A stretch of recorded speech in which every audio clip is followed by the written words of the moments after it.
A partir de agora, estamos em gravação. Boa noite a todos. Quero agradecer a todos a presença aqui conosco, dispensando o seu tempo, mas certamente será muito profícuo. Vamos aprender muito com a nossa colega Meire. Um tema muito importante, o diagnóstico diferencial na avaliação das linfadenomegalias, de extrema importância. Os mais jovens vão perceber isso, os mais antigos têm certeza, né, da importância disso. Então, será muito bom. Tenho certeza que nós vamos aprender bastante coisa. A colega Meire é conhecida de todos, trabalha aqui na nossa região, é médica associada da Associação Médica de Conselheiro Lafayette e tem uma ampla atuação, sobretudo na área da clínica médica e da nefrologia. Além disso, a doutora Meire, ela tem formação mestrado em clínica médica, é professora da Faculdade de Medicina de Barbacena e atua como médica no Hospital FOB. Nas suas atividades na Faculdade de Medicina, ela é professora de semiologia, clínica médica, tutora do programa de mentoria, orientadora da Liga Acadêmica de Clínica Médica e coordenadora da disciplina de Clínica Médica 2 da faculdade. Gostaria que todos mantivessem os microfones desligados, o Dr. Chagas, se não se importar, o Dr. Carlos Reinaldo, para não dar interferência e atrapalhar na gravação e na aula da nossa querida colega, doutora Meire. Doutora Meire, a palavra é sua, eu vou iniciar o compartilhamento dela, tá? Certo. Então, boa noite a todos. Em primeiro lugar, agradecer o convite pela Associação Médica. Para mim é uma honra compartilhar um pouco de conhecimento aqui em relação às aulas que são ministradas na faculdade e até mesmo na Liga. E agradecer a confiança, né, do Carlos e da diretoria científica, e também agradecer a presença de todos os presentes, especialmente meu mestre, né, doutor Francisco das Chagas, está aqui, aí me dá uma responsabilidade maior na fala, né?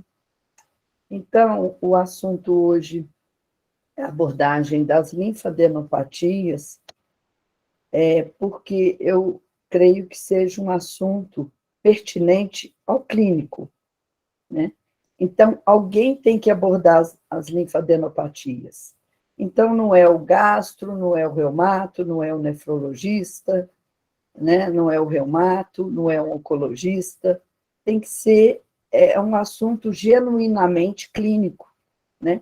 Mesmo porque, quando a gente entrega um paciente, por exemplo, com uma neoplasia para um oncologista, a gente não encaminha para ele adenopatia esclarecida. A gente já manda com o diagnóstico, né? É elegante e agiliza o diagnóstico, né? E o clínico é a especialidade mais indicada para fazer essa abordagem. Então, próximo slide.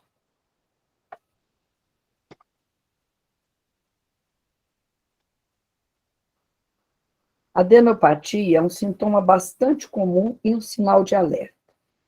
Raramente um paciente vai nos procurar no ambulatório para esclarecer a adenopatia. Ele se assusta com o achado, né? Muitas vezes ele próprio, ou a própria família, ou a esposa, né? Às vezes na hora de trocar de roupa, às vezes aparece um nódulo no dorso. Eu vou apresentar 3 casos clínicos aqui no final da apresentação, que foram casos meus mesmo. Então, às vezes, a pessoa mesmo não percebe. E quando a pessoa percebe, o paciente, ou um familiar, né, ou um amigo, seja lá quem for, ele se assusta. Ele assusta mais do que com uma anemia, por exemplo. Às vezes é um simples lipoma, ou uma simples adenopatia reacional de uma amigdalite, por exemplo, persiste aí por um mês ou mais, mas a pessoa se assusta. Ou, às vezes, vai pentear o cabelo, acha um nódulo, então ele vai correndo para a sala de emergência, que é o menos indicado, vamos dizer assim. Então, é um assunto que é um sintoma, né? É um sinal que o paciente procura o médico, em geral, na unidade de emergência. Em geral, indica uma doença benigna e autolimitada. A maioria significa isso. Uma hiperplasia linfática reacional. Mas é sinal de alarme. A avaliação sistemática, né, nós temos que estabelecer um algoritmo para fazer o diagnóstico, senão não conseguimos fazer. Então, a gente vai lá na idade do paciente, se é sexo feminino, masculino, né, nos dados demográficos, nos dados epidemiológicos, na história familiar e na própria história da adenopatia, que muitas vezes, às vezes ela é pobre, ou passa despercebida, uma fadiga crônica. Às vezes o paciente está se sentindo cansado facilmente, mas ele não acha que aquilo é doença, ele acha que é um estresse, e nisso aparece o nódulo. Então, são sintomas que muitas vezes eles têm que ser abordados pelo clínico e às vezes não é uma queixa principal do paciente. Os linfonodos normalmente palpáveis são os cervicais, axilares e inguinais. Dos cerca de 600 linfonodos que temos no corpo, somente nesses locais que são palpáveis e visíveis, né? Então, o objetivo também dessa apresentação é quando referendar esse paciente para uma biópsia. Nós não mandamos de cara para uma biópsia. Muitas vezes, uma mononucleose infecciosa. Vai mandar para a biópsia? Não, o diagnóstico vai ser feito antes, né? Uma amigdalite, uma faringite, né? Uma toxoplasmose. Muitas vezes, a gente tem que aguardar um diagnóstico sorológico, então não vamos mandar para a biópsia de imediato. Próximo.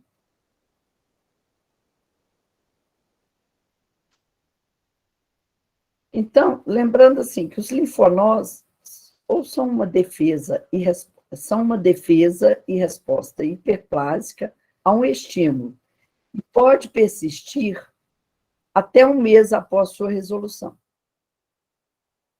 Quando ele é persistente, além de um mês, ou foi porque a resposta foi marcante, ou o estímulo foi forte ou prolongado.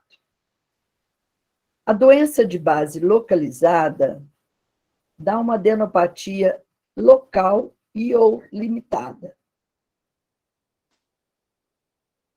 Então, quando tem um gânglio, somente, a não ser que ele seja supraclavicular, né, epitoclear, mas quando é na cadeia cervical, né, axilar, né, ou inguinal, se ele é isolado, nós temos que procurar uma doença localizada também.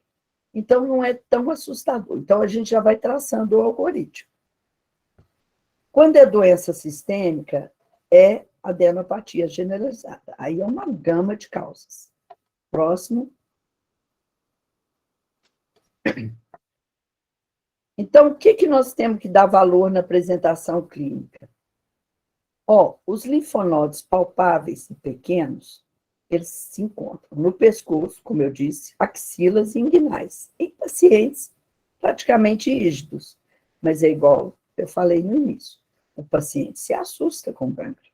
Ele fala, apareceu um caroço aqui, ou ele mesmo fala, é uma íngua, né? Então, ele vai procurar o médico. Então, nós temos que ver se aqueles linfonodos que estão palpáveis, quais as características deles. Então, se é um linfonodo pequeno, fibroelástico, móvel, não aderido, né, a plano superficial nem profundo, se ele é doloroso ou não, isso tudo leva-se em consideração para continuar traçando o algoritmo. Linfonodos maior que 1 centímetro, palpável em outras regiões que não sejam essas habituais, né? Ou persistentes por mais de um mês, o clínico é obrigado a investigar.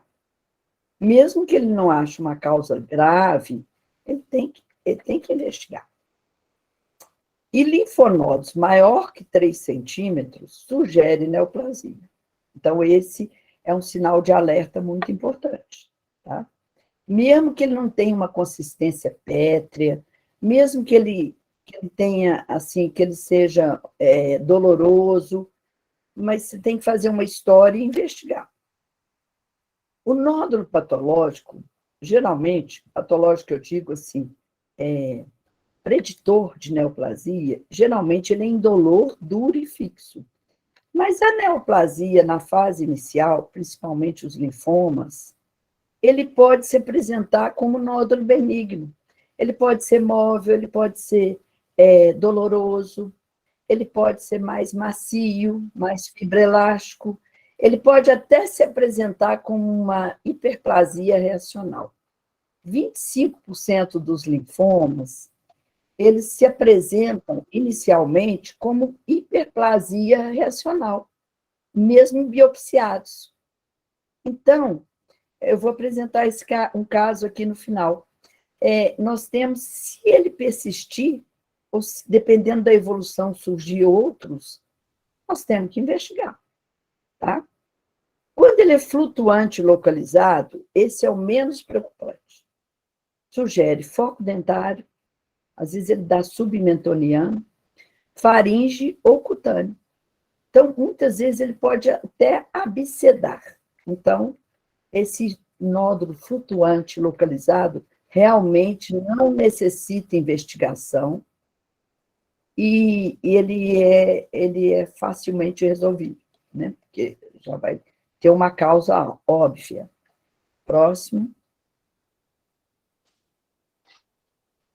Olha, sintomas associados. Febre maior que 38,3. Sudorese noturna e emagrecimento é uma tríade muito importante para suscitar linfomas de Hodgkin e infecções sistêmicas, como a tuberculose, por exemplo. A febre isolada já tem um largo espectro de etiologias, então fica muito difícil, assim, só através de febre já pensar num diagnóstico. Nós temos que reunir outros elementos para começar a desenhar o diagnóstico. A linfangite denota uma infecção localizada, também não é preocupante. Muito comum, por exemplo, uma tinea pedis infectada, né? Dá uma celulite ali no entorno da tinea pedis, é muito comum dar uma linfangite, ou então a própria disipera. Quando nós temos esplenomegalia, suscita o diagnóstico de mononucleose, linfomas e leucemias linfocíticas. A dor external também suscita o diagnóstico de leucemia. É uma característica importante. Próximo. Então, a gente vai juntando esses sintomas. O tamanho e a natureza dos sintomas, dos linfonodos. Os linfonodos palpáveis e pequenos, né? Ah, não, está voltando aqui. Carlos, voltou. Aí. A distribuição, isso também é importante. Quando ela é generalizada, aí tem uma gama de infecções, né? A mais importante, impactante, a mononucleose, HIV, citomegalovirose, hanseníase, a tularemia, que é raríssima, a própria tuberculose, as malignidades, reação de hipersensibilidade, doenças metabólicas com infiltração nodular, tipo hipertireoidismo, lipidose, a própria amiloidose pode dar uma adenopatia. Próximo. Quando é cervical, a maioria é por infecção na cabeça e pescoço, ou pescoço.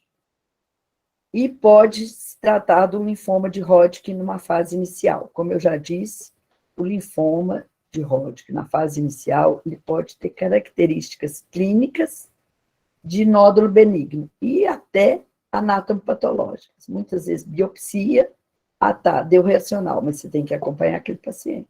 Se não tinha uma outra causa óbvia, esse paciente tem que ter um segmento. Eu vou falar do segmento mais adiante. Submandibular denota infecções de boca, né? De orofaringe, de dente. Geralmente, dente pode dar muito o nódulo submentoniano, mas pode dar submandibular também, dependendo de qual dente, né? Que está com abscesso ou inflamado. O pré-auricular, ele denota infecções conjuntivites, é muito comum, e até infecções do couro cabeludo também pode dar pré-auricular, mas é muito comum nas conjuntivites. O retroauricular e o posterior cervical, sim, denota infecções do couro cabeludo, da mastoide, do ouvido, tá? Sinusite. Próximo. O supraclavicular, esse sim, é um sinal de alerta. Se ele for do lado direito, se ele for um nódulo único, supraclavicular, em si, ele já é preditor de neoplasia, tá? Sim, pode estar presente numa doença, por exemplo, autoimune, né? Infecções, mas a primeira coisa que nós temos que pensar é numa neoplasia. Se ele for do lado direito, são as neoplasias do tórax, né? É do mediastino, do esôfago, tá? Estão localizadas no tórax. Mas se ele for do lado esquerdo, que é o nódulo de Virchow, aí nós temos que pensar em neoplasia do abdômen. Ou infecções do abdômen, tipo a tuberculose, tá? Mas a primeira coisa que nós temos que pensar no nódulo supraclavicular é em neoplasia. Na axila, carcinoma de mama, infecções de extremidades superiores. Por exemplo, uma unha encravada que deu uma paroníquia, né, que deu um granuloma piogênico, ele pode dar um gânglio axilar, né? Mas pode também ter infecções localizadas na axila que dão gânglio, tipo a hidrosadenite, né? A hidrosadenite é um abscesso das glândulas sudoríparas e sebáceas, né? E pode dar uma adenopatia satélite na própria axila. Próximo. O hilar é o outro que chama atenção para a doença que exige um algoritmo propedêutico mais minucioso. Se ele for bilateral em assintomáticos, nós temos que pensar em fungos e sarcoidose. E até na tuberculose também entra, mas principalmente em fungos e sarcoidose. Se ele for unilateral ou bilateral em sintomáticos, tem que pensar em linfoma, carcinoma e doença granulomatosa, como a tuberculose e a própria sarcoidose. Ela pode dar unilateral. Mas a sarcoidose ela é muito simétrica, então suscita mais o diagnóstico quando é bilateral. O abdominal, o isolado no mesentério, fala a favor de câncer de colo. O retroperitoneal, linfoma, leucemia, câncer de rim e bexiga, metástases e tuberculose. Então, nesses espaços, como mediastino, retroperitônio, fica muito alerta para a neoplasia ou doenças granulomatosas graves, né? O periumbilical pode indicar uma metástase de câncer gástrico. Próximo. O inguinal. O inguinal, ele é normal em ígidos descalços. Pessoa que vive na roça ou que anda muito descalço, ele tem microfissuras, né, na região plantar, gera ali um processo inflamatório que não é dado muita importância, mas pode dar uma adenopatia satélite. Infecções da genitália e períneo e membros inferiores também pode dar uma adenopatia inguinal, tendo que da genitália, do períneo, exceto testículos, ele é na cadeia horizontal. Quando ele é na cadeia vertical, fala a favor mais de infecções de membros inferiores. Tá? Lembrar também dos carcinomas, né, de células escamosas da genitália, do próprio melanoma, dos linfomas. O epitoclear é o outro também que sugere, que dá uma antenada, né, no clínico. A sífilis secundária o linfoma, a leucemia crônica linfocítica, o HIV e infecções localizadas na mão. Uma unha infectada com granuloma piogênico pode dar um gânglio epitoclear, tá? Mas aí você vai ver aquela infecção. Se você não estiver vendo infecção nenhuma nas extremidades superiores, aí você tem que fazer a pesquisa de doenças sistêmicas. E a própria mononucleose. Próximo. Esse quadro, ninguém vai conseguir ler, né? Está muito pequenininho. Mas à esquerda está as causas de adenopatia generalizada e à direita as localizadas. Não vai dar para ler, mas algumas eu já falei aqui, né? Então, nas generalizadas, nós temos que ficar atento para a tuberculose, para as neoplasias, né? Para a sarcoidose, para a mononucleose, HIV, né? As localizadas depende da cadeia, como eu acabei de falar. Então, próximo. Não consegui fazer um quadro maior dessa tabela. Outras anormalidades linfáticas. Linfangite. Dá uns sinais flogísticos ao longo de um vaso linfático. Não é motivo de preocupação. Geralmente é por infecções piogênicas localizadas na pele por copos gram-positivos, como eu já falei. Celulite no pé ou na mão, né? Pode dar uma linfangite, a própria erisipela. A linfadenite. O que é a linfadenite? É o próprio gânglio com foglose. Pode ser infecções localizadas, ele está com uma linfadenite satélite infectado, ou ele pode até abscedar. Linfedema é a interrupção da drenagem linfática, mas ele é frio, né? Não tem flogose, geralmente por obstrução, cirurgias e radioterapia. Então, já vai ter na história. Então, não vai carecer um algoritmo específico, né? Próximo. Em relação ao diagnóstico diferencial, a idade, assim, crianças e adultos jovens, o mais comum é a adenopatia reacional. Abaixo de 30 anos, olha só, pode ser benigna em 80% dos casos. Acima de 50, benigna só em 40% dos casos. Então, já para te dar um alerta. Próximo. Perguntas que temos que fazer. Existe linfonodo palpável? É linfonodo? Será que não era um lipoma, um hemangioma, né? Um outro nódulo, né? Às vezes um cisto, né? Tireoglosso. Então, assim, você tem que ver se realmente é um linfonodo. Adenopatia aguda ou crônica? Aguda, né? Seria com menos de um mês. Crônica, acima de um mês, nesse caso. Né? Tem muitas doenças que, por exemplo, fadiga, né? Crônica acima de 3 meses. Mas aqui, nesse caso, a gente já tem que ficar alerta para ela ser crônica a partir de um mês. Aí nós temos que já investigar. A característica do linfonodo, né? Se ele é menor que 1 centímetro, se é maior que 3 centímetros, como eu já disse, sugere, né? É preditor de neoplasia acima de 3 centímetros, se é aderente a plano profundo, superficial, a consistência, se é pétrea, se é fibra elástica.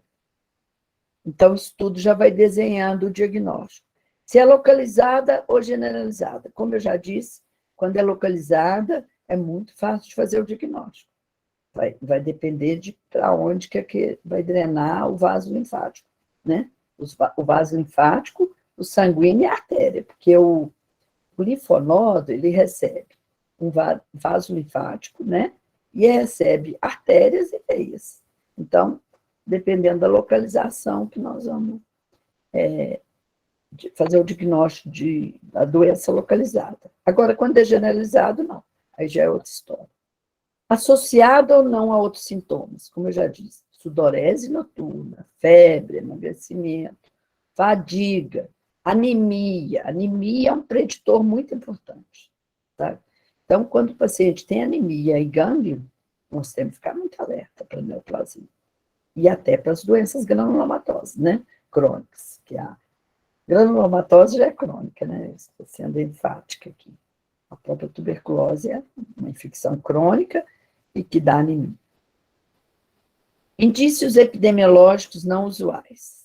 Viagens, DST, contato com jardim, aves, né? Hábitos alimentares. Isso tudo vai suscitando, vai fazendo o desenho de doenças infecciosas.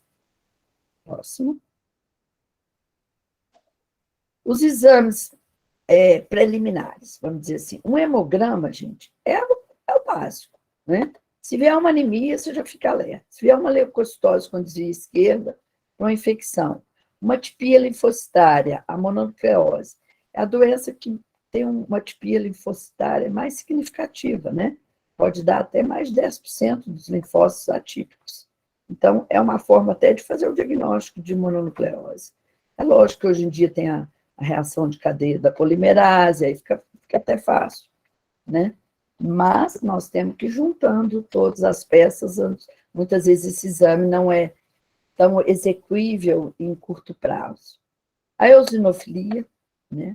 Uma eosinofilia marcante pode até suscitar uma leucemia, né? A pancitopenia, e no lúpus, o lúpus agudo pode dar uma adenopatia. Eu já tive uma paciente que teve lúpus agudo com adenopatia, e assim que ela foi pulsada, né, para o lúpus, ela apresentou uma citomegalovirose, ela encheu de adenopatia de novo.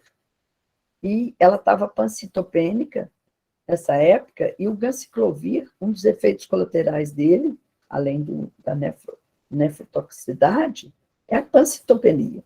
Só que você fica assim, entre a cruz e a espada, pondo na balança.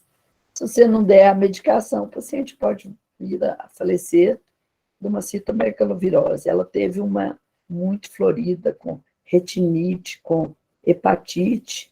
Então, a gente tem que ficar atento para isso, a citopenia do lúpus, né? E as próprias doenças mieloproliferativas. O ácido úrico elevado também fala a favor de doença mieloproliferativa. A fosfatase alcalina, né? Também ela está aumentada nas metástases. A hemocultura, quando você está suspeitando de infecção, exame de secreções faríngea, cervical e uretral. Próximo.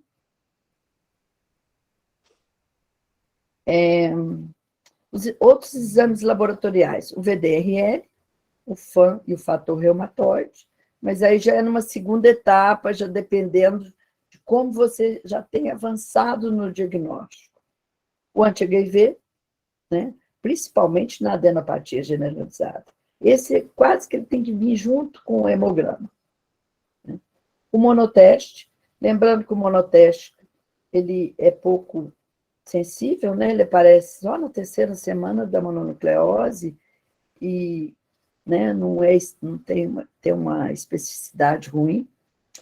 A sorologia para toxoplasmose, aí dependendo da epidemiologia, se a pessoa convive com, né, com aves, outros animais, né? Citomegalovirose. A citomegalovirose, ela suscita um diagnóstico de imunossupressão. Paciente imunocompetente não vai ter citomegalovirose. O Epstein-Barr vírus, fungos, brucelose, aí vai depender da epidemiologia. Uma coisa que eu esqueci de mencionar, o gânglio da cadeia cervical posterior, né, pode ser também por brucelose. E a reação de cadeia em cadeia da polimerase, que facilitou a certeza diagnóstica da maioria das doenças infecciosas. Próximo.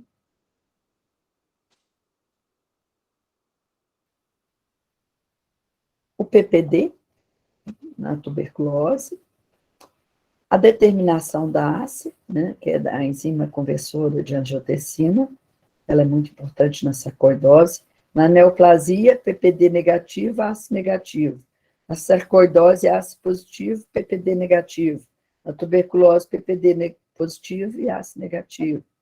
A gente pode ir filtrando o algoritmo. A broncoscopia e mediastinoscopia, né, que já hoje em dia é muito fácil, né? Tem essa facilidade, até mesmo para proceder à biópsia, quando os gânglios maiores estão nesses espaços. Outros testes cutâneos, como a doença da herradura do gato, a tularemia, a coccidioide, a mucose, mas todas têm que ter uma epidemiologia. Próximo. Exames de imagem. A radiografia de tórax nunca vai cair de moda. Eu acho que não, sabe?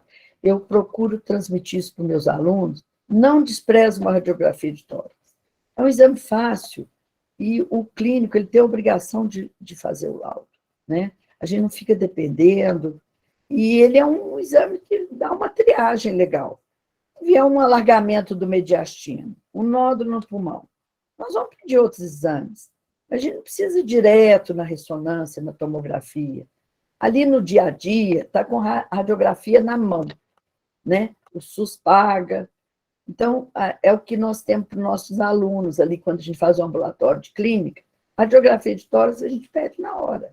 Vai lá e vê o filme com os alunos, já faz a discussão. Então, alargamento de mediastino, uma imagem pulmonar, né? Um desvio de traqueia. Então, suscita diagnósticos, né? Uma telectasia. Ultrassom abdominal. Ele é um exame executado por um profissional gabaritado, um imagenologista, é um exame de muito valor, porque ele vai dando uma triagem também para tomografia e ressonância. E, enfim, a tomografia, a ressonância de crânio, tórax e abdominal com pelve. Próximo. Mielograma. Quando ele deve ser solicitado? O mielograma ele deve ser solicitado quando, diante de nódulos abdominais, retoperitoneais, mediastinais também. Principalmente se estiver simétrico, né? O linfoma ele é multicêntrico, a leucemia já é mais simétrica. E para diagnóstico anatomopatológico. Próximo. A biópsia. Quando indicar a biópsia? Né? Primeiro, observar a evolução. Esse gânglio persistiu mais de um mês? Então, temos que pensar na biópsia. Se os exames clínicos foram inconclusivos. Tá? Adenopatia persistente e aumentada. Gânglios maior que 1 centímetro, persiste mais de um mês. O exame clínico e laboratorial inconclusivo, então vamos biopsiar. Emagrecimento, sudorese noturna, febre, gânglio maior que 2 centímetros, alterações na radiografia de tórax. Preditor patológico. Tá? Então, vê aí que a radiografia de tórax serve como uma guia. Imagens com gânglio maior que 1 centímetro em região torácica e retoperitoneal persistente. É patológico sugestivo. Então, esse paciente tem que ser biopsiado. Hoje em dia, as biópsias estão muito fáceis, né? Guiada por ultrassom, é bem tranquilo. Próximo. A técnica. A biópsia, quando ela é de pescoço, região inguinal, epicoclear, né? Supraclavicular, incluído o pescoço. E axilar, ela tem que ser excisional. A aspiração por agulha é para tireoide, para pâncreas, tá? Mesmo o pâncreas, hoje em dia, guiado por ultrassom, pode ser feito também, mas pode ser feito uma punção biópsia. Na tireoide ainda é muito comum. A escolha do nódulo, quanto maior, melhor, tá? E evitar região, por exemplo, de pescoço, de axila, de virilha, porque dá muito erro no diagnóstico, porque tem muito gânglio hiperplásico ali, de outras etiologias, e que se misturam aqueles. Então, é interessante pegar um gânglio de uma localização mais atípica. As complicações. Biópsia pode ter, né? Principalmente lesão neurológica, do acessório, do facial e até medular. Preparo da peça, justificar o exame. Eu ensino isso muito para os meus alunos. Tem alguns aqui presentes, você sabe disso.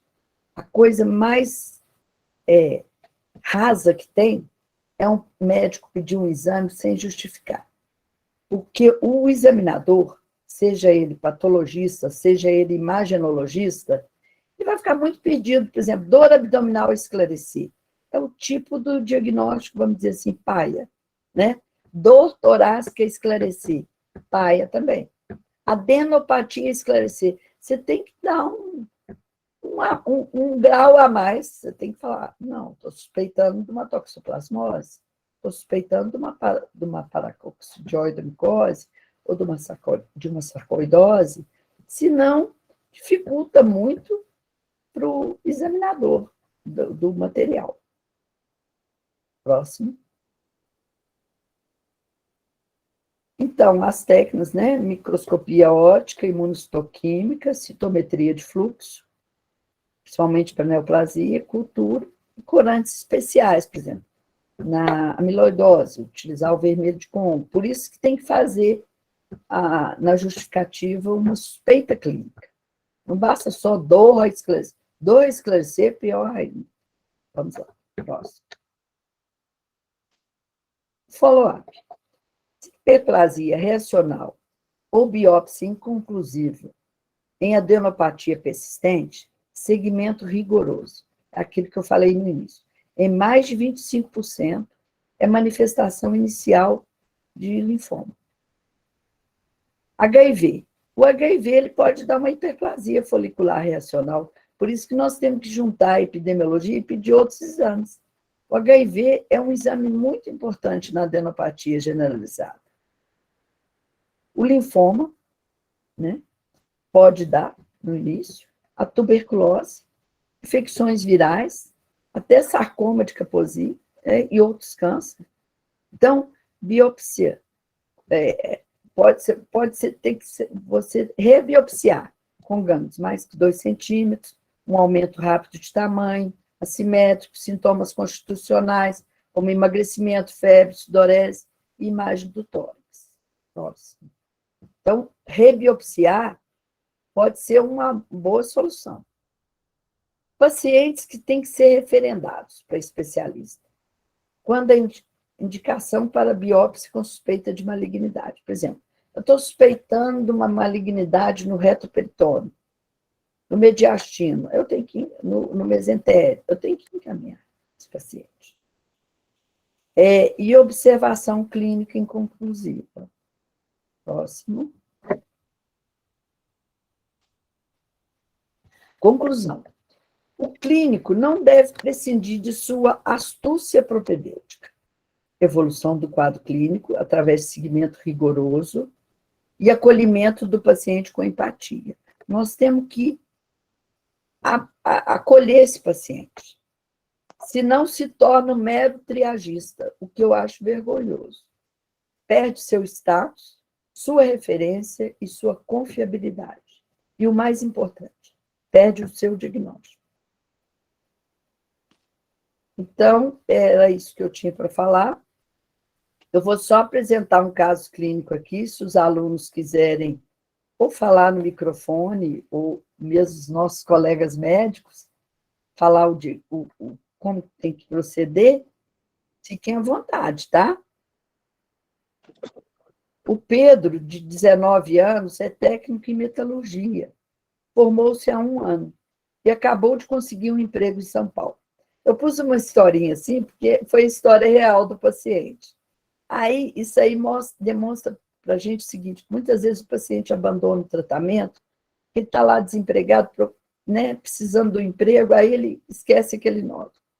Ele notou há 2 meses nódulos indolores no pescoço, na cadeia cervical esquerda. E de consistência firme, móveis, e um deles com mais de 2 centímetros de diâmetro, e sem sintomas sistêmicos.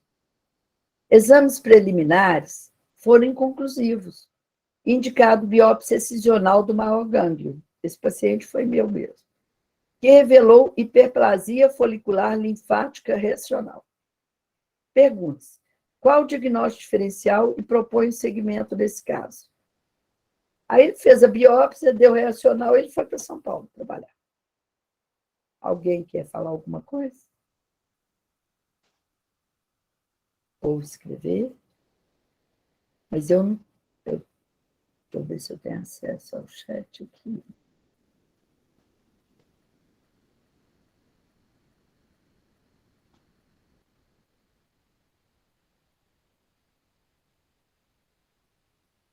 Bom, esse paciente, eu coloquei a seguinte proposta para ele. Ele tinha que retornar, né? O ideal aí, 1 mês, ou no máximo 2 meses depois. Ele ficou em São Paulo 6 meses. Aí a mãe dele me disse, 6 meses depois, que ele apareceu com os nódulos todos novamente, né? Aí ele veio para Ouro Branco e foi biopsiado, muito bem biopsiado, por sinal, porque pegou uma orgânica, ele estava com um infartamento ganglionar importante já. E o que eu notei de mais, me chamou mais atenção, uma anemia bem acentuada. Então, chamou atenção para a neoplasia. Aí ele foi rebiopsiado, só que os gânglios dele estavam tão coalescentes e tão aderidos que teve que meter anestesia geral. Quando ele voltou da anestesia, ele voltou tetraparético. Ele teve lesão de nervo, tá? E deu linfoma não Hodgkin. Esse paciente faleceu mais ou menos uns 8 meses depois. Ele ficou um pouco mais, ele ficou uns 6 meses tetraparético. Então, né? E um diagnóstico foi tentativa de ser feito no início. Só que ele desapareceu do follow-up. Próximo. O Max é um marceneiro de 22 anos. Casou-se há menos de 1 ano e tem um Lucas de 2 meses. Então, era um casal novinho, por lá até com a criancinha no colo. Ele notou há 8 semanas, aliás, foi a mulher dele que notou, um nódulo doloroso no dorso paravertebral direito, que aumentou de volume, de consistência até borrachoide, a consistência parecia um lipoma, e sem sintomas sistêmicos. Só que na hora que eu fui fazer o exame clínico, ele estava hipocorado, uma cruz-impacto. Então, me chamou atenção. Esse paciente, de cara, eu pedi o hemograma, pedi os exames de imagem do tórax e do abdômen, por causa desse hipocorado dele. Não tanto pelo nódulo, e já com objetivo de ser biopsiado. Alguém quer comentar?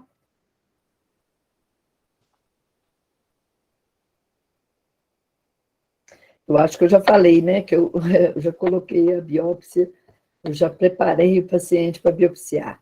E os exames de imagem vieram múltiplos nódulos no mediastino, no reto peritônio, né? Ele foi biopsiado, era também um linfoma não Hodgkin. Ele também sobreviveu só 6 meses depois de iniciado o tratamento e veio a falecer em Ouro Branco, até eu mesmo cuidei dele na enfermaria, só 24 horas, porque nisso ele faleceu. Por insuficiência respiratória aguda, derrame pleural, tinha metástase, próprio linfoma, né? Próximo. O César é um enfermeiro de 35 anos. Marinês vai lembrar desse caso. Viu, Marinês? Esse caso é seu. Eu só troquei o nome da pessoa. Ao invés de pôr inicial, eu pus o nome. Com histórico de rinite alérgica, amigdalite e sinusite bacteriana recorrentes, desde a infância. Último episódio há 4 semanas. Evoluiu com nódulo doloroso, flutuante e aumento progressivo de volume na cadeia cervical lateral direita, associado a sinais flogísticos, circunjacentes e febre. Qual o diagnóstico? Esse caso necessita seguimento, como que deve ser conduzido?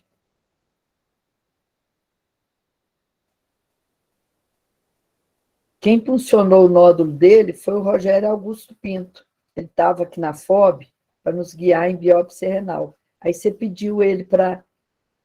Pode ligar o seu microfone, Marinês? Esse caso é seu. Tá. Então, isso aí se trata de um abscesso, né? Deu uma adenopatia reacional, como ele tinha muito recorrente, né? Aí ele foi puncionado, veio uma seringa de 20 ml repleta de pus, resolveu. Qualquer um paciente que, como ele tinha uma amigdalite recorrente, ele tinha até indicação de amigdalectomia, né? Dá um quadro exuberante desse. Bom, então é isso. Estou à disposição. Tem mais um caso. A Elisete, de 52 anos, é diabética há mais de 10 anos e cuida muito mal da sua doença. Tem obesidade, dislipidemia associadas, com erisipela e pé diabético infectado. Porta de entrada presumível, fissurações com linfedema nas pernas e maceração da pele entre os artérios. Ela tinha linfedema por causa da obesidade. Ela reclama nódulos móveis dolorosos, pequenos na virilha após o último evento infeccioso. Ao exame clínico, o gânglio de consistência fibroelástica em cadeia vertical homolateral, inguinal. Necessita propedêutica? Não, né? A porta de entrada já está aí, né? Então, não precisa. É da própria erisipela dela. Então, é isso. Acho que não tem mais nada, não. Pode até tirar a tela e estou à disposição para as perguntas. Muito bem, Meire. Como sempre, maravilhosa apresentação, muito clara, muito elucidativa. Obrigada. E mostra como é desafiador o exercício da medicina, da clínica médica, né? Sim, principalmente a clínica, eu acho. O leque de diagnósticos diferenciais exige muito conhecimento, é uma coisa extraordinária. Eu vou abrir, né, para perguntas, os colegas quiserem comentar, perguntar. Temos aí na nossa plateia pessoas da área acadêmica, pessoas experientes, doutor Chagas, por favor, demais professores, preceptores de residência, e até mesmo os alunos, né, os residentes, alunos que estejam presentes, sintam-se à vontade. Se ninguém se manifestar, eu vou monopolizar aqui a fala, né? Bom, então, enquanto as pessoas vão tomando coragem aí, eu vou falar. Você mencionou bastante aí aquela tríade clássica das doenças autoimunes, infecciosas e neoplásicas, né? Uhum. E me lembra muito, a sua aula me lembrou muito um tema correlato, febre de origem indeterminada. E é um assunto muito afeto aqui à clínica médica, a gente podia até discutir isso numa outra oportunidade. E aí você menciona, né, as doenças reumáticas, citou um caso de lúpus eritematoso sistêmico, na sua propedêutica você citou lá o fator antinuclear, o fator reumatoide. Então, assim, como temos colegas acadêmicos aqui, ressaltar para eles a importância do exame clínico nessa busca de sinais. A gente tenta montar um quebra-cabeça e qualquer informação, né, Meire, pode ser importante. Nessas doenças, é uma dica preciosíssima, né? O lúpus manifesta-se com linfadenomegalia, existe uma categoria, um subtipo do lúpus, que é a doença de Kikuchi-Hashimoto, que é característica por linfadenomegalia, linfadenopatia. A síndrome de Sjögren costuma manifestar ela por si só com linfadenopatia, linfadenomegalia, mas em casos avançados é muito importante reexaminar o paciente com frequência, porque esses pacientes podem desenvolver linfoma.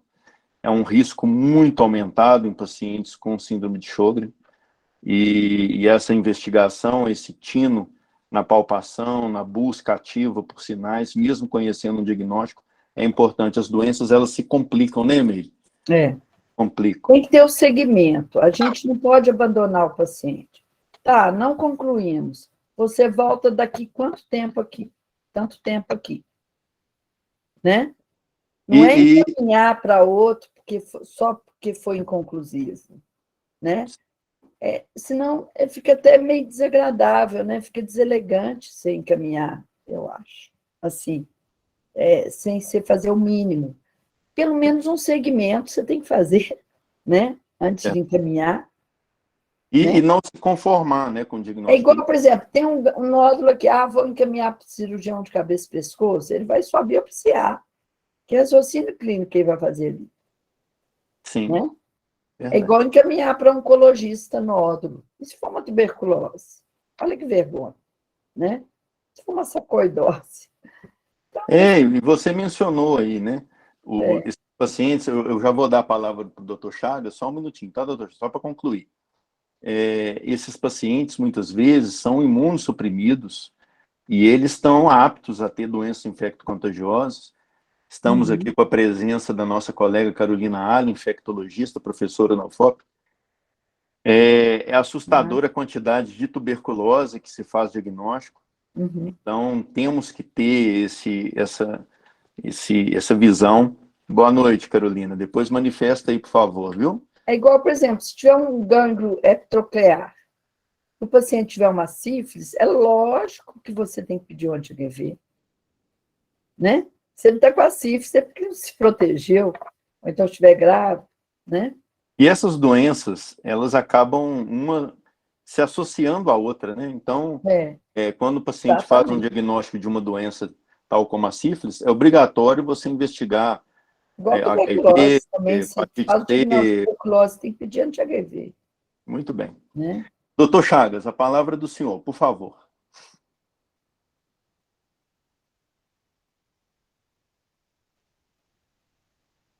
O microfone está desligado, doutor Chagas. Em primeiro lugar, eu quero cumprimentar umas pessoas que faz muito tempo que eu não via. A Maria Inês, o Carlos Reinaldo, o Éden, porque são pessoas que eu convivi assim, de mais próximo, na época da FOB. E cumprimentar também aquelas outras pessoas que eu não convivi, mas especialmente essas, porque nós nos reunimos várias vezes, e na semana, pelo menos umas 2 vezes por semana, durante muitos anos, alguns anos. Essa eu acho que foi uma das principais recompensas da minha presença nessa conferência da Meire. Segundo lugar, cumprimentar a Meire pela aula dela. E me dá um certo conforto, porque a Meire é nefrologista, mas ela faz uma conferência sobre adenopatia, sobre clínica médica. E eu conheci uma pessoa que já faleceu, que ele me dizia sempre, uma pessoa muito inteligente, ele me dizia sempre o seguinte: olha, a pessoa é muito melhor na sua especialidade pelo que ele conhece fora da especialidade. Então, se a gente ficar só com a nefrologia, ele vai atender os pacientes de nefrologia de uma maneira muito mais ineficaz do que se ele conhecer nefrologia e clínica médica. Então, eu acho que a Meire mostrou isso para nós. Também havia uma pessoa que eu admirava muito, e que é de Lafayette, o doutor Enio Leão. Eu não sei se o pessoal mais jovem sabe de quem se trata, mas o doutor Enio Leão é daí de Lafayette, mas é um professor da UFMG de pediatria, e é um indivíduo admirável e tinha uma noção genérica da especialidade dele, e sem nunca deixar de considerar os aspectos humanos da relação médico-paciente. Eu acho que isso que é fundamental em qualquer especialidade. Pode até parecer a alguém que, quando a Meire relacionou aquele número de possíveis causas de adenomegalias, que a gente precisa saber de tudo ao mesmo tempo, na mesma hora. Eu acho, do meu ponto de vista, não sei se eu sou certo, que é tão importante quanto o conhecimento a responsabilidade do médico para solucionar o problema do paciente. É bem possível que a gente examine alguém agora e não saiba o que é que ele tem. Mas se você for um indivíduo responsável, você vai estudar, você vai perguntar, você vai pedir o paciente para voltar, você vai acompanhar aquele paciente e você vai chegar na solução do problema, se o problema tiver solução. De modo que eu acho que uma das características fundamentais, ao lado do conhecimento, é claro, é essa responsabilidade. É a responsabilidade pelo paciente fazer o diagnóstico é quase, eu coloco, no nível do respeito humano. É um respeito humano. Alguém que procura você para resolver o seu problema, ele está querendo saber assim, doutor, o que é que eu tenho? Qual vai ser o prognóstico? Eu vou melhorar, eu vou ficar bom, eu vou morrer. Ele quer saber de tudo isso. E a gente, quando examina um paciente, a gente implicitamente está assumindo um contrato com ele, sabe? Ele confia em você e você tem de dar um retorno. É claro que você não é super-homem, não. Mas se você for responsável, tiver na mente Mas tem que, pelo menos, interessar pelo caso, né? Tiver na mente, você é responsável, que é uma pessoa que você tem de respeitar, tem de considerar, etc. Eu acho que todo mundo se sai razoavelmente bem. Agora, o problema da evolução, de acompanhar o paciente, é importantíssimo. Quantas vezes eu me senti perdido. Mas quantas vezes eu não perguntei a alguém qual era a sua opinião? Sabe? Então, a clínica médica tem essa característica. Eu fico pensando se a clínica médica, com qualquer outra especialidade, não se assemelha a por exemplo, a um arqueólogo. O arqueólogo, para ele descobrir alguma coisa, um fóssil, ele tem de cavar, tem de mexer até que um dia ele descobre. Assim também é a clínica médica. Eu gostei muito da conferência dele, e ela deu um exemplo prático que o especialista não deve ser um especialista puro. Ele deve saber, na clínica médica, ele deve procurar saber outras coisas. E eu fiquei satisfeito também, porque num dos slides, eu vi lá no canto, escrito Gorel. Gorel foi um livro que há muitos anos, eu não sei quantos anos, mas eu estava em Ouro Branco, numa viagem que eu fui aos Estados Unidos, eu entrei numa biblioteca e encontrei aquele livro, um livro extremamente prático, extremamente objetivo, gânglios. Você tem um roteiro para você examinar. Inclusive, ele tem na biblioteca para você fazer da diagnóstico. faculdade. E eu trouxe um... Todas as edições tem lá. E eu trouxe um exemplar de lá, e depois eu avisei para a cooperativa aqui de Belo Horizonte, olha, tem um livro de clínica médica, é tão bom quanto o Cécio, mas ele é mais prático, porque ele é mais para propedêutica, né? É mais para propedêutica. Ele não é tanto para tratamento. Eles começaram a importar esse livro. E Uhum. esse livro, então, eu e lá na biblioteca é adotado. Porque um dos slides que a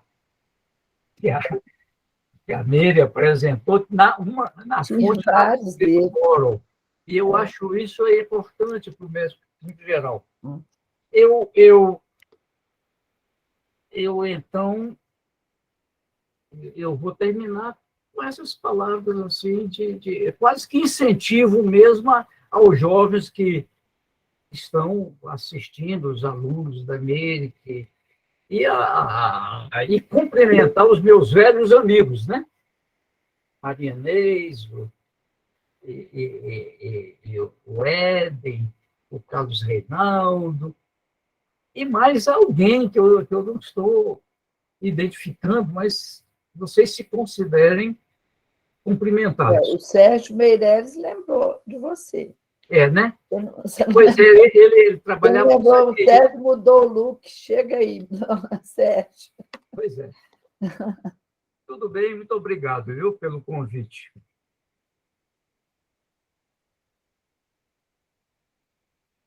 Mais alguém quer perguntar alguma coisa, fazer alguma colocação? Tem uma colega que pediu a palavra, a doutora Samara. A doutora Samara é médica reumatologista, trabalha aqui na nossa região e também é professora na UFOP. Doutora Samara, pode se manifestar. Ô Patrus, daqui a pouquinho eu te dou a palavra, tá? Ei, gente, boa noite, vocês me ouvem? Sim. Ótimo. Boa noite, tá? Foi um prazer conhecer um pouquinho de cada um de vocês. Como o Carlos falou, eu sou reumatologista, trabalho com ele, e Meire, quero agradecer a aula. Eu dou uma aula de sistema hematolinfopoético lá na UFOP, fiz alguns prints da sua aula já para poder colocar aí um pouquinho na minha aula, então vai me ajudar muito. E uma coisa que são duas coisas que eu quero comentar. Uma das coisas que eu mais gostei, Miri, eu acho que eu vou até copiar, com licença aí sua, se você permitir.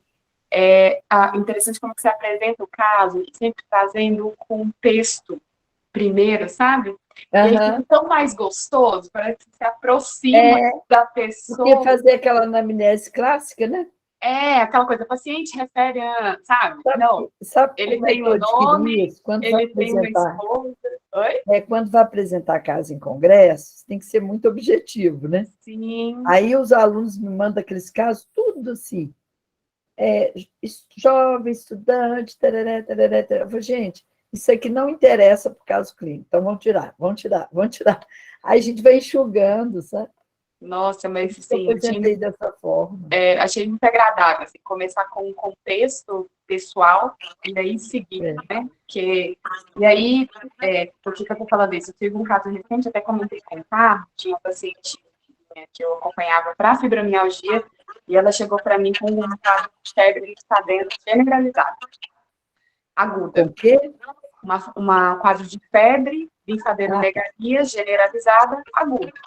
Uhum. E aí, eu conversando com ela, na parte do contexto, sabe? Ela foi me contar um pouco sobre a vida dela, ela falou, não, então, eu agora tenho 6 gatos, e 2 eu peguei na rua recentemente.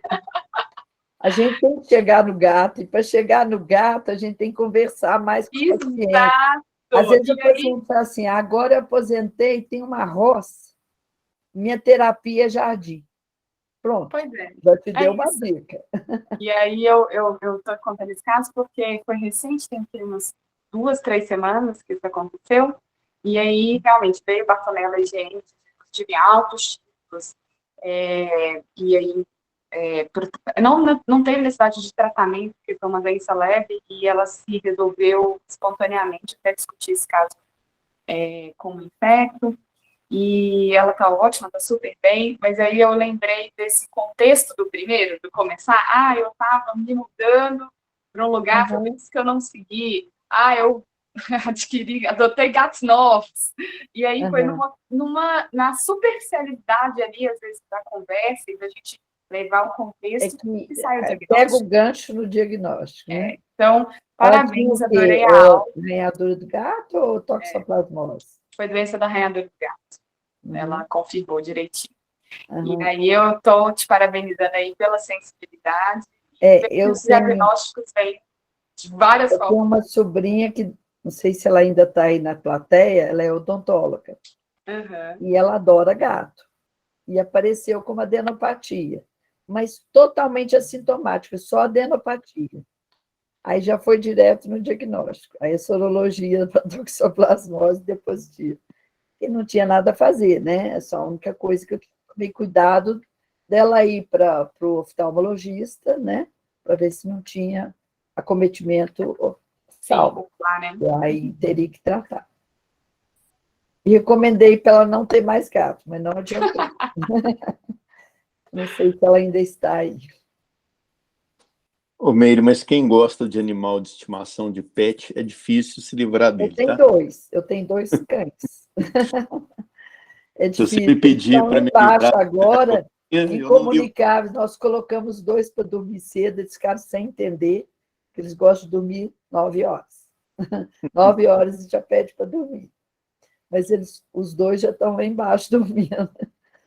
Ô, Patrus, Não desculpa incomodar. eu ter silenciado seu microfone, é porque estava dando um eco, sabe? Mas a Ah, palavra é sua. Pode falar aí, Patrus. vamos lá, Patrícia. Boa noite a todos, parabéns, Meire, pela brilhante aula. Né? A clínica médica realmente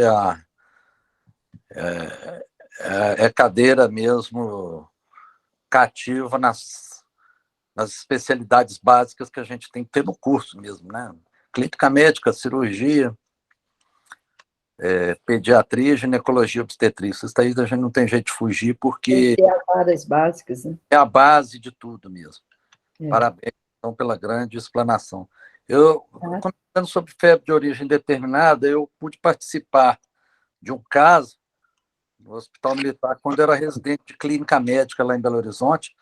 Um indivíduo obeso, ele devia ter uns 38, 40 anos na época. Ele era um praça militar, estava aposentado porque ele já tinha um distúrbio psiquiátrico, e febre. Esse paciente morava em Belo Horizonte, mas começou com um quadro de febre em Barbacena, que é a cidade natal dele, inclusive até a minha mesmo, uma coincidência muito grande na época. E a gente ficou com esse paciente muito tempo internado, uma dificuldade diagnóstica, febre alta, prostração, hiporexia, e ele era muito obeso, ele começou a emagrecer, e a gente tentando fazer exame, não conseguia achar, não tinha linfadenopatia significativa, até que nós começamos a notar com muita dificuldade, que ele era muito obeso, que ele estava com uma hepatomegaliazinha, sabe? E aí a gente começou a pensar, e o meu preceptor lá era o tenente-coronel Sebastião, um cara fantástico, também médico do trabalho, e a gente conseguiu dar o diagnóstico nesse indivíduo de leishmaniose visceral, sabe? Leishmania Mas donovani. apanharam bastante Muito antes, né? comum, tem uma área endêmica dentro de Belo Horizonte, para vocês terem ideia. Inclusive perto dos bairros do campus da UFMG, ali para aquele lado direito da UFMG, tem uma área endêmica de leishmaniose dentro de Belo Horizonte. Então, acho que a gente não pode deixar a leishmaniose de fora nenhuma, porque pode estar também linfadenomegalia, né, principalmente abdominal, e esse caso foi brilhante, sabe? O professor lá que era o meu preceptor, falou: eu estou começando a desconfiar de leishmaniose, e deu mesmo. A gente levou lâmina para o FMG e deu o diagnóstico de leishmaniose.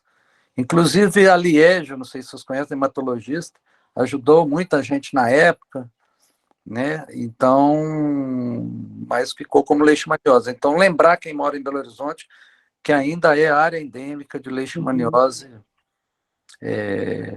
visceral, né?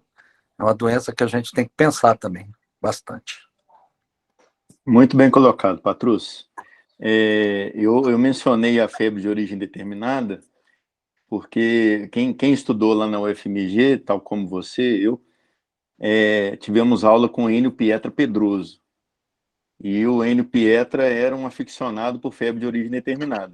Só um detalhe, ele é patrono da nossa turma, eu fiz 25 anos agora lá, ele estava presente, uma pessoa fantástica, né? Um cara sem comentários, né, Bom Tempo? Um doce de pessoa e uma inteligência, uma capacidade impressionante.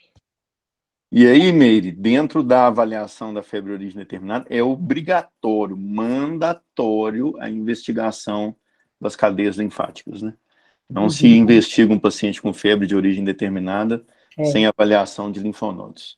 Eu acho que febre de origem determinada eu aprendi com o meu professor de DIP, da época da faculdade, né? Fiz na UFJF, era o Calil. Ele falou assim: febre de etiologia indeterminada, você tem que tirar a roupa do paciente, toda, senão você não consegue fazer o diagnóstico. Porque nisso você vê algum abscesso, que às vezes está num lugar que a pessoa nem dá muita fé, ou mesmo os gânglios, né? Às vezes a pessoa não dá importância. Estamos falando tanto de doença infecto-contagiosa que aguçamos a nossa querida infectologista, doutora Carolina, a palavra é sua. Eu consegui ficar calada, Carlos. Aí ela podia dar uma apresentação de febre de etiologia indeterminada. Ô, Meire, ela já está convocada, ela não está convidada, não. Ela está convocada para dar uma aula para a gente ano que vem. Eu já falei com ela. Uhum. Não, estamos nas ordens. Primeiro, eu só queria falar, que eu lembrei de um caso curioso aqui que a Meire e a Samara estavam comentando, que até chegar no gato, às vezes é demorado, né? Como é que a gente tem que rodear o paciente? Eu, certa vez, chegou uma família para mim, o marido, a esposa e uma criança, que começaram a ser atendidos pelo meu marido, né? Por causa do Eduardo, oftalmologista. O marido tinha uma lesão ocular. Em seguida, nós fomos observar que a esposa tinha uma lesão no braço e a filha tinha uma lesão no tronco. E a gente, né, tudo muito curioso, aquele diagnóstico, a família toda sintomática ao mesmo tempo, a gente com dificuldade. E eu tenho, né, isso eu falo para meus alunos de semiologia lá na UFOP, que eu tenho o meu roteiro de anamnese de infecto, porque para não comer mosca, porque realmente, né, do mesmo jeito que eles constroem aquele questionário lá na semiologia, eu ainda tenho o meu de infecto para não esquecer de nada. Insistindo muito no gato, várias consultas depois, esse gato apareceu, e a história do gato era a seguinte: eles pegaram um gato na rua, tentaram tratar, não conseguiram tratar, jogaram pelo muro da zoonose e saíram correndo. Então, como tinha essa questão ilícita, esse gato não aparecia. Depois o gato apareceu, era uma esporotricose com manifestação em pálpebra, em córnea, né, que o Carlos atendeu, eu atendi a mãe e a criança, mas esse gato demorou mais que o normal a aparecer. Uma vez eu estava com um aluno, meus alunos, né, de semiologia, e tinha um etilista internado, e ele teve crises convulsivas, e ele estava com múltiplos abscessos cerebrais. De onde veio esse abscesso? Aí nós vamos fazer a história, sabe? Aí na história dele, ele tinha 90 dias que ele tinha comido um peixe e engasgou com espinho. Aí aquela coisa, né? Ia no pronto-socorro, mas bêbado, aquela coisa. Não, espinho já saiu, isso é só sensação. Ninguém deu bola para aquilo. Na hora que o anestesista foi fazer a intubação dele para ser operado do abscesso, o espinho do peixe estava lá, com abscesso em volta, com a reação inflamatória. ele passou 90 dias com esse espinho na garganta. Por ser alcoólatra, o pessoal não deu muita importância, o irmão não deu importância, o irmão dele estava lá com ele com uma má vontade. Isso tudo eu mostro para os alunos. Olha lá a má vontade do irmão. Então, são esses dados, né? É igual uma vez nós vimos um caso de uma mielite transversa, que ia ser operado, uma tuberculose, e na hora que nós fomos entrar na enfermaria, o paciente tinha aqueles cílios enormes, né? Aquele olhar tísico, né? Aí eu falei assim, ó, mostrei para os alunos, nunca mais esqueça isso. Mas esse do espinho de peixe foi curioso, porque o diagnóstico dele, eles não estavam achando a porta de entrada do abscesso, só achou na hora da intubação. E aí removeram os abscessos, só que ele refez os abscessos, porque imunidade baixa, né? Ele era totalmente desnutrido, que era aqueles alcoólatras de pinga mesmo, né? E aí ele faleceu depois de crise convulsiva subentrante, não deu tempo de resolver de novo. E antibiótico nem chegou perto, porque ele já estava. Mas são dados, né? Ver o anestesista que já na hora que ele já estava perto de morrer, porque acabou não sobrevivendo. Ele acabou fazendo embolia séptica mesmo, né? Para ter tudo aquilo. Foi. E agora, esses dias, eu estou com um caso muito interessante, vou até levar para o Congresso de Clínica do ano que vem. Eu vou em Congresso de Clínica todo ano em Curitiba, que a clínica médica lá é muito forte. E é de uma endocardite bacteriana. Sabe qual foi o foco? Um mioma. Agora aqui. Um mioma infectado. Aí fez AVC, ela fez 7 AVCs de maio até agora.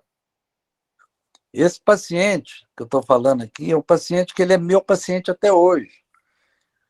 E o sujeito é grande, ele está com 82 anos, já deve ter mais de 10 anos que ele teve isso. E ele é muito alto, muito forte, e ele tem uma afasia por causa do AVC. Esse paciente, na época, foi internado pela neurologia, lá na Unimed, na internação do hospitalar, da parte hospitalar da Unimed, na maternidade, com AVC. E eu fui olhar esse paciente, e eu comecei a olhar clinicamente esse paciente, ele foi vindo, houve melhora clínica importante de um dia para o outro, do quadro do AVC, e, né, da evolução neurológica dele. Mas ele começou a fazer febre, sabe? E aí ele começou a fazer febre no outro dia de manhã, de um dia para o outro ele tinha melhorado muito a parte neurológica, mas o pessoal tinha relatado febre. Eu fui examinar esse paciente, né, a primeira vez praticamente, ele tinha um sopro importante em foco aórtico, e a gente fez o eco, inclusive na época eu ainda fazia eco na maternidade,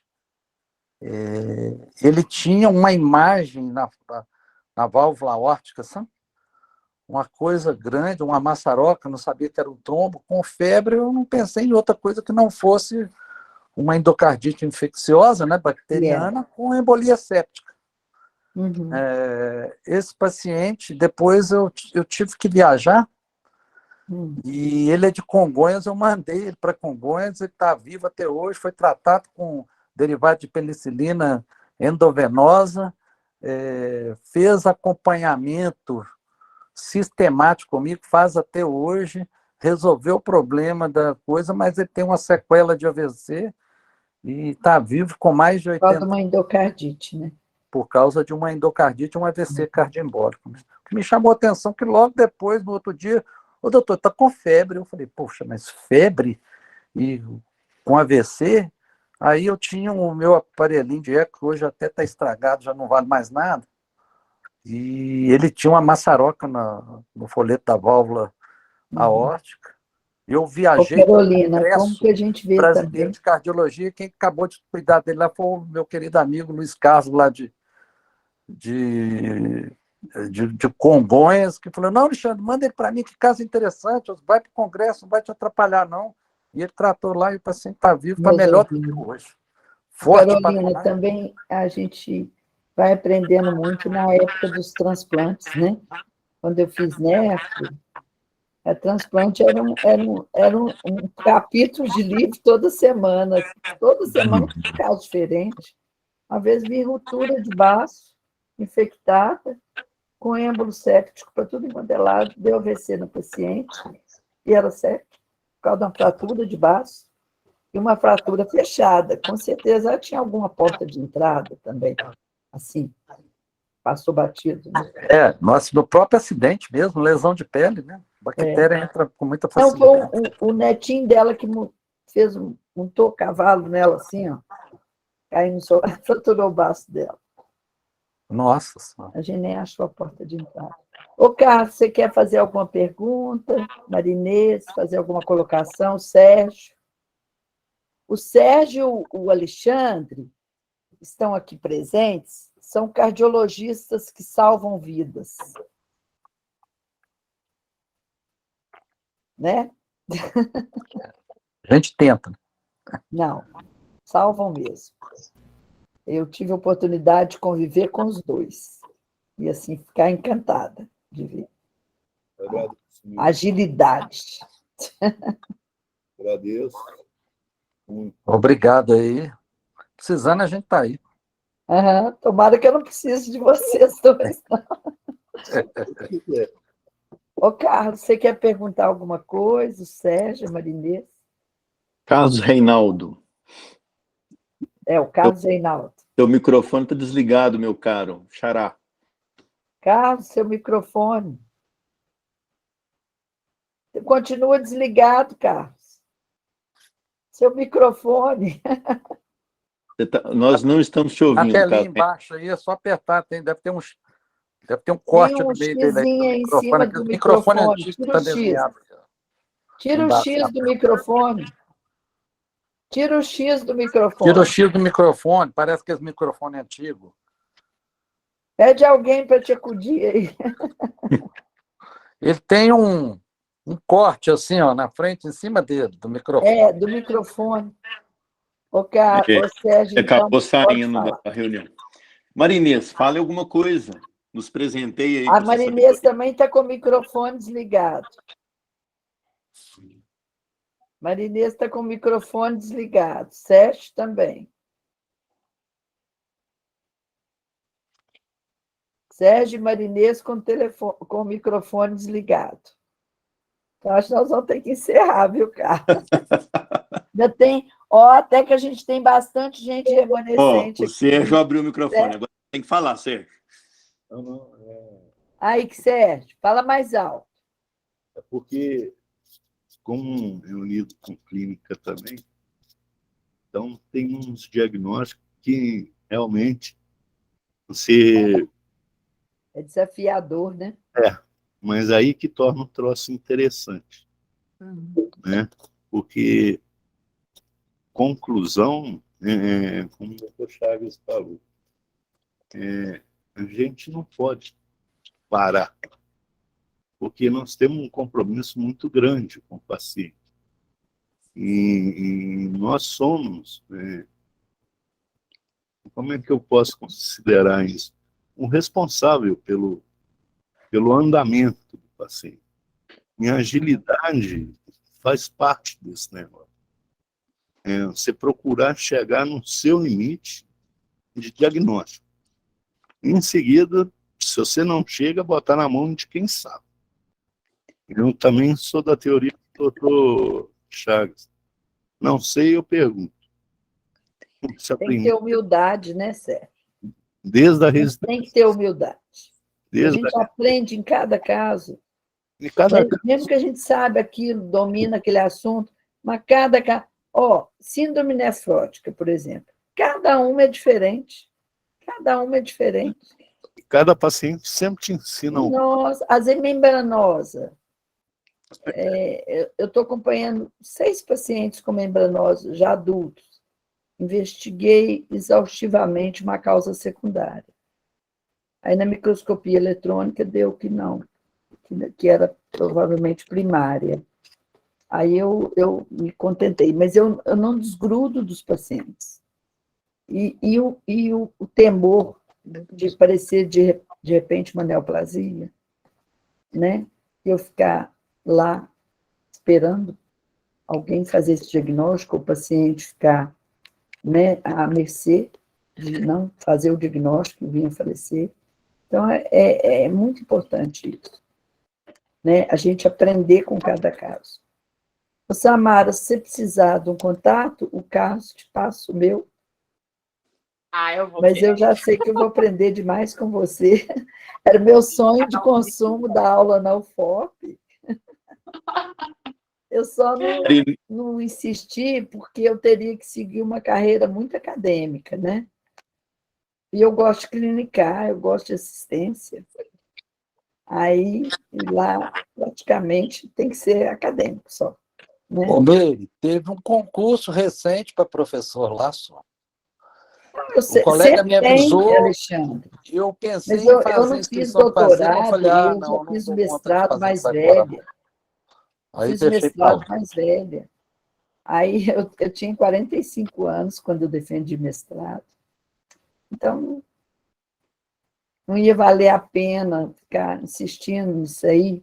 É muito penoso, né, Carlos? Né? Encarar o doutorado, a não ser que você já siga uma carreira acadêmica iminente, né? Que você já tem isso como meta. Aí tudo bem. A Marinês conseguiu abrir o áudio. Com 45, Consegui. encarar doutorado, isso é para Samara, Carolina. Né? Oi. Pode falar, Inês. Oi, Cássio. Desculpa, mas eu já queria conversar mais tempo, mas não estava conseguindo abrir. É porque nem no computador não consegui, eu estou no celular, entendeu? Também. Ótimo. Eu queria agradecer o doutor Chagas e as palavras dele. Sempre é bom vê-lo, né? Ele poderia participar mais das reuniões, que sempre acrescenta muito, né? Foi um grande mestre para nós. E a Meire, parabenizada, né? Muito boa a palestra, aprendi muito. E com os colegas, os casos clínicos foram muito bons, tá? Aí a gente está aí para as próximas, tá bom? Porque pelo adiantar das horas aqui, eles já estão me chamando para uma outra coisa que há bem tempo, mas estava muito interessante, eu não saí. Tá? Obrigada, gente. Boa noite. Pela presença, pelas palavras. Carlos Reinaldo, conseguiu abrir o áudio? Carlos, seu áudio ainda está fechado. Não estamos te ouvindo, Carlos Reinaldo. Parabéns.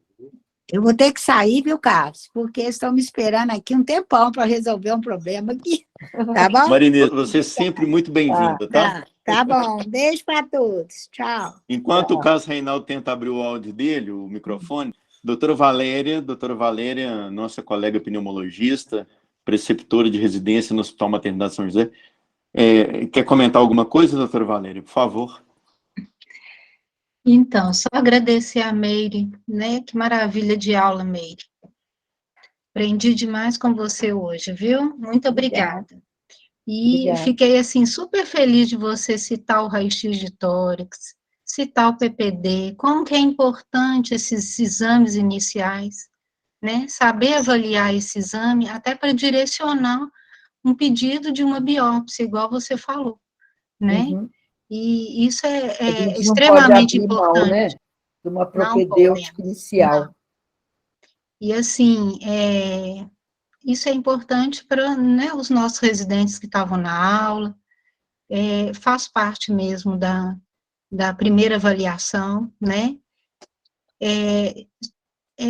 A linfadenopatia, a febre de origem obscura, a tosse, a dispneia, né? Você não faz diagnóstico em uma consulta. Não, tem que ter um segmento. E esse paciente, ele não vai vamos dizer assim, abandonar se você soube avaliar, se você soube orientar, se você vai acompanhar. Pelo caso também, né? Surgiu algum sintoma novo. Você ficou interessado no caso, ele volta para te dar a justificativa. Exatamente. E assim, a gente vê que tem uma preocupação muito grande em não perder a oportunidade do diagnóstico, mas essa oportunidade de diagnóstico não é fazer diagnóstico na primeira consulta. Né? Não é isso que vai fazer você perder essa oportunidade. Outro dia mesmo, não acompanhar. um diagnóstico aqui no consultório da FOB, de apendicite aguda. O garoto entrou no consultório com a tia. A tia já era minha paciente. Ele já tinha ido na emergência 3 vezes. E ele estava com apendicite meio atípica. Ele estava com uma cólica forte, porque a apendicite começa com desconforto epigástrico, né? Só que ele entrou na sala claudicando. Aquilo já me chamou a atenção. Está claudicando com a perna direita. Então, já tinha uma irritação de pessoas ali, né? Antes de saber a história, eu falei, ele está claudicando, né? Aí o menino não queria falar nada, que adolescente chega com um bicão desse tamanho no consultório, né? Você pergunta o que tem e fala assim, sei. A tia que ficou falando, esse menino está com mal-estar danado, ele vai comer, vomita, e arrumou uma dor de barriga. E eu falei, teve diarreia? Ah, teve, umas 3. E ele não tinha febre, mas ele estava claudicando. Na hora que eu fui examinar, tinha peristaltismo dele, estava débil, e tinha Bloomberg positivo. Eu falei, esse menino está com apendicite. Aí eu falei assim para a tia, eu quero notícia. Aí pedi uma tomografia na FOB, com urgência. A tomografia falou que o apêndice não tinha substrato para falar que era apendicite. Ele só estava um pouco aumentado. Aí eu mandei um relatório para o cirurgião. Falei, acho melhor pensar numa... Né, tinha leucocitose. Aí eu fiz os exames ali de urgência, no consultório. Aí eu pedi para a tia mandar notícia. Aí ela mandou notícia, doutora, deu tudo certo e foi operada ainda hoje. Ela me deu essa notícia, era 00:30, eu só vi no dia seguinte, que eu já estava dormindo. Aí mandou a fotinha dele com soro, assim, já operado, fazendo... Sabe? Eu fiquei tão feliz. Sabe? O bico sumiu, né? Por causa Resolveu o problema do menino. Né? Do retorno. Isso a mesmo. tia já era minha paciente. Muito bom. Ô, gente, o Carlos não conseguiu mesmo, né, Bom Tempo? Não. Você tentou mandar uma mensagem aí. Ô, Carlos, você não resolveu o problema do microfone, não? Então, nós vamos conversar no dia da festa do médico, dia 7. Você vai? Faz um tirando aí se você vai. Claro que vai. Você vai na festa do médico? Ele confirmou, Carlos? Confirmou, está confirmado. Já emitiu o convite dele. Ótimo você ter lembrado. Quem for associado aí, que não tiver emitido o convite, por favor, emita. Queremos muita presença de todos. Vai ser uma festa maravilhosa. E ao retorno das nossas atividades sociais após a pandemia. Carlos Reinaldo, eu estou vendo lá com o pessoal do cerimonial, vou te dar a palavra lá, tá, Carlos?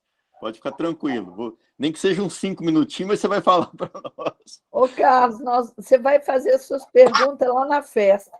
Só não pode ser pergunta prolongada, senão nós vamos perder a festa, né, Chagas? Muito bem.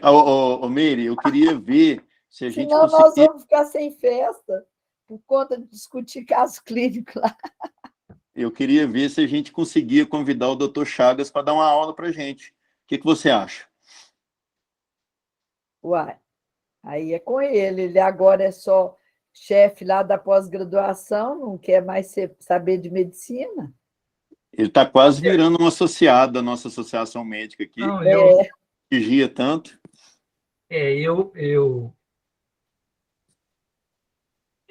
Ultimamente, eu mudei de rumo. Ultimamente, não, faz muitos anos. Eu entrei na pós-graduação em estrito senso e hoje eu estou mais com a área da pesquisa. Passei a minha vida inteira fazendo clínica médica, essa clínica médica que eu sempre propaguei. Mas a vida vai levando a gente... a gente não tem muito jeito de planejar, não. A vida vai levando a gente. E eu, então, entrei nessa linha de investigação. Atualmente, eu devo estar orientando de 8 a 10 alunos, pelo menos uns 6 de mestrado e uns 4 de doutorado. É muita coisa. Até fora do estado, quer dizer, fora de Minas. Então, eu estou noutra história.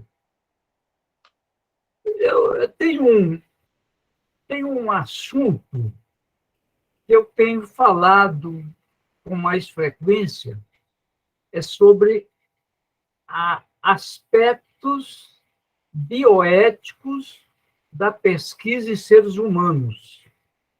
Eu acho que quem é professor precisa. Então, eu tenho falado mais conhecimento nessa área, né? sobre os aspectos éticos da pesquisa em seres humanos.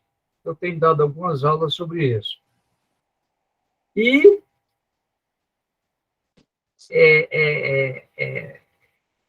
não interessa muito para vocês, não interessa, mas um assunto que está me interessando muito, e eu acho que vai ser, depois que eu me aposentar de vez, vai ser a única coisa que eu vou fazer na vida, é que eu estou me dedicando à literatura.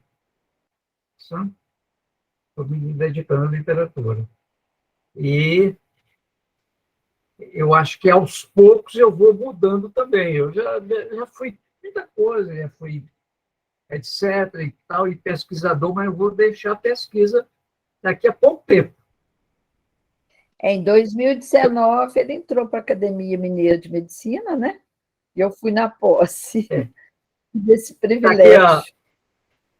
Eu não quero... Eu acho que daqui a 3 anos eu paro, tá, com uma pós-graduação, com a orientação de teses, etc., e vou passar o resto, porque eu tenho muita história para contar, sabe?